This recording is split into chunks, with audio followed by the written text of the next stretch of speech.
I appreciate that it might not be too long ago that I was doing a video talking about transfers, but we have had an update from ExWHUEmployee earlier today, so I wanted to give an update on that, and quite an interesting one actually, to be honest, in terms of midfield targets. Now, we obviously know that's the priority position.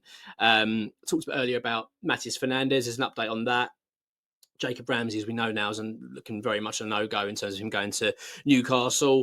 Also, some interesting news on Harvey Elliot. A few other things. Just want to talk about them. It's definitely an interesting update from X, so I definitely want to talk about those bits and pieces. But before I do, if you're new to the channel, do subscribe. 42%. 42% of people that are watching the videos are regular viewers but don't subscribe. How is that? How can that be possible? So yeah, if you're not a subscriber, do subscribe. It takes 2 seconds to do so. We've topped the 15,000 mark. 20,000 now is in the target. That's in the crosshairs. That's what we want to get to. Might struggle to get there before Sunderland, but we'll see. But no, seriously, I really appreciate all the support. It really does mean the absolute world. Hit that like button as well. We got something like, I think it was around about 800 likes on a recent video. 800, that's the best by quite a way. So if we can get around about 500, that'd be amazing. So do click like and click subscribe. I really do appreciate that. Couple of other things as well before I get into it. Just want to do the admin stuff, get out of the way. BETMATE, we've got a competition coming up. It's going to be £100 pot. Free to enter. I'm going to give you the code. I don't think I won't be able to do it in this video, of course. I'd like to be able to do it, but I think they're just setting it up now. So it's going to be for tomorrow's video. And what we'll do is we won't do it for the Friday night game included. We'll do it for the rest of the 9 games of the Premier League weekend. Basically, you just got to put your scores in, and then the winner. Yeah, we'll do it. I think we'll do the top 3. We'll do a winner takes maybe 50 quid or something like that. And plus signed memorabilia. I did say we're going to do something, so we've got a signed Julian Dix picture, or you get a choice, or Trevor Brooking as well. So you'll win the money plus the signed picture from either Julian Dix or Trevor Brooking. So yeah, I'll give you more details tomorrow though when I do the match preview for the Sunderland game with Tom. Yes, that's where we are with that. Let's talk about now transfers and ExWHUEmployees update. I'm going to read off my phone, this one. Sorry, it's a bit annoying. I usually do it off the computer, but we've had so much issues recently when doing recording and reading off. Honestly, it's been an absolute pain. So I'm doing it via this now. So talking about Mateus Fernandes, it's obviously been the kind of big story, isn't it? The Fernandez link and us trying to get him over the line. I mean, we've offered £30 million to Southampton, which they completely rejected. I found that quite strange. I was surprised at the kind of the response, as if it was an insulting offer. I think it's far from insulting, to be honest. I think it's a pretty fair opening offer. I was hoping that kind of, because when I heard that we were back bid £30 million, I thought this is going to trigger conversations here. We can get up and running and hopefully get the player over the line. The fact it was outrightly rejected, and then we were told it's around about 60 million they wanted, is quite disappointing, and would usually lean you to the fact, well, that's not happening, move on kind of thing. That's, I think, the suggestion in terms of what West Ham are saying, in a sense, officially a little bit, officially but unofficially, you know what I mean, via the channels. Yeah, we're going to move on to other targets. I don't think it's over. This is the update from XO. I'm going to read it from his update earlier on Patreon. It said, it's been widely reported by us and others that West Ham have had an initial £30 million offer turned down by Southampton. Let's go. We've been spent the last few days talking to people around what's going on. At the moment, the club have been weighing up whether to make a move again for the player, but the evaluations are so far apart, which is right. £30 million to 60 is ridiculous. The club have almost decided that it's pointless now with Southampton valuing the player at almost £60 million. So West Ham have now. This is where it's quite interesting, right? West Ham have decided that we will not bid again for the time being, and we're going to explore other targets. It sounds very similar, doesn't it, to the goalkeeper situation?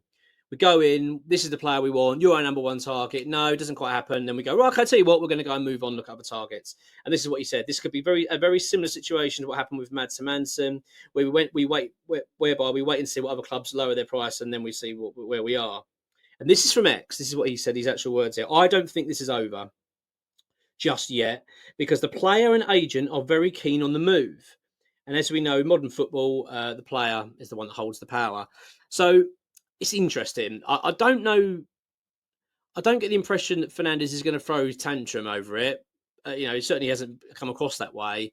I think that it's quite clear that he and his agent want him out of the Southampton because they doesn't want to be playing the Championship next season. I think that's fair to say, and I think it's unexpected as well, even from Southampton's perspective. I know some of their fans may disagree with that, but I think realistically, to expect a player of his quality to stay in the Championship, I think it's unlikely. So it's kind of obvious that he would want a move.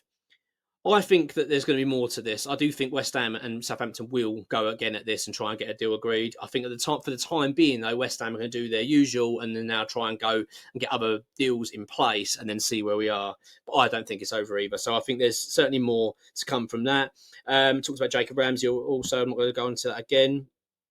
The next target could be Mukau of Lille, which I'm really pleased about. We reported on Monday that we do have interest in the player, and following his impressive display, he appears to have now moved up the list in terms of a priority for Graham Potter and Carl Macaulay. I'm really pleased about that. I really like this player a lot. Analytics United, they do. If you haven't seen it, go and check them out. Fantastic channel, and it's with Jack and Cal, and they do. I think there's a couple of others people there. So do forgive me for missing their names, but they talked about him as well in terms of Mukau, and they basically just said that he is just, in terms of his attributes, what he could bring to West Ham. I really do like the sound of this player a lot. So certainly a player that, and I've had a little look into himself. He does look like a very good player. So that's really interesting. And also it says here, it's hoped that his valuation will be more in line with our budget as well. So I do think something could well happen there if we did. This is the interesting one, Harvey Elliot. I know people are going to hate me bringing this up, and I'm going to get so many pelters for bringing this up again. But this is what X said. I'm just reading from what X has said, right? Another top target of the window, Harvey Elliot, has yet to secure a move elsewhere.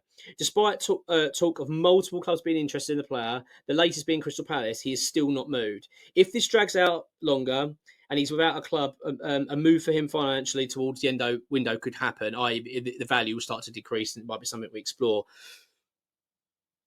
I get the feeling that if we're to sell Lucas Paqueta, if we'd sold Lucas Paqueta this summer, I think we'll go and get Harvey Elliott. I've always felt that was the case. They see Harvey Elliott as Lucas Paqueta's replacement. And although I don't think at the moment we're going to sell Paqueta, because there's no real indication that we will, I don't think it's a certainty he's staying either. I think that there are clubs still very interested. We know for a fact Manchester United, Manchester City even are still hold an interest in the player, Saudi clubs, things like that. I think if the right offer came in, I think we'd end up doing business regarding Paqueta. I don't want to see it happen, to be honest. I love Paqueta, and I think this could be his better season for us. But that being said, if he wants to go, then I think West Ham need to do something. But we've been told he's very happy at West Ham as well. He's not like he's dying to leave or anything like that. His family are very happy here. And he did say, well, as we understand it, that he feels he owes the club for standing by him from all the betting allegations and stuff. So, but I'm just saying, something could happen there. I still think there's a lot more twists and turns this transfer window. El Canouse is a player we're interested in. He's obviously a teammate of Naif Gerd from Morocco. Also, the fact that Gerd's now staying as well, West Ham now as well, could help us in terms of luring him in. Also, of course, we've just dealt with Leicester City, so there's a player that we could well get done. There's a couple of other players I want to come into. I'm going to do it at a separate video. That's where we are there. In terms of player sales, Rodriguez, Guido Rodriguez is someone that we are looking to sell, as we know.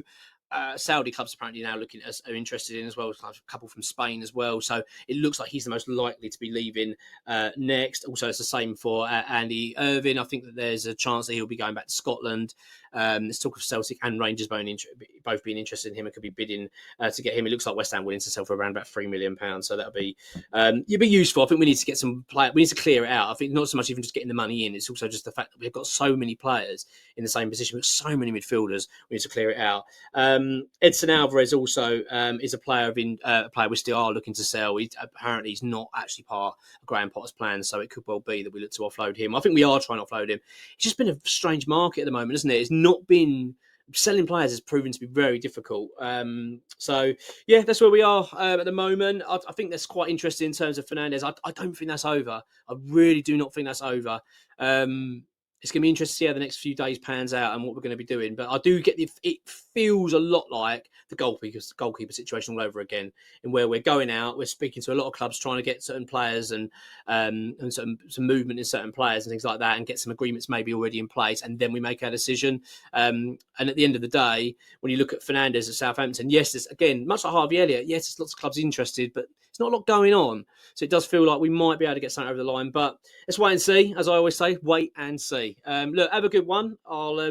Sure, I'll have another video up tomorrow. I'm sure we'll have some more news and bits and pieces. If anything else happens tonight, obviously I'll put it up. If it's too late, I'll just put it as a post on the channel. But look, take care, have a good one, and come on, you irons.